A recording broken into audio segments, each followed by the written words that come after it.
Dans l'établissement public d'aménagement Euroméditerranée, qui est donc un aménageur public, la question de la Smart City, c'est une manière de répondre aux enjeux de la ville de demain.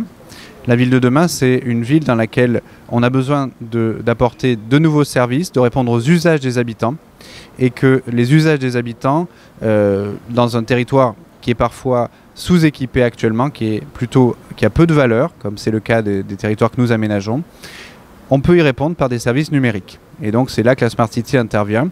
Et elle nous permet d'apporter une couche de services supplémentaires à ce que la ville peut apporter par des infrastructures, comme c'est la manière habituelle de la faire.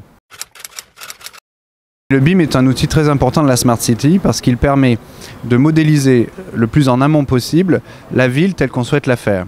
Et en particulier au travers d'une maquette numérique. Donc nous avons développé à Euroméditerranée une maquette numérique de notre territoire, qui est un tout petit territoire au cœur de Marseille. Au travers de cette maquette numérique, on est en mesure de faire venir tous les acteurs pour insérer leurs propres projets et anticiper la manière dont tout ça va fonctionner ensemble.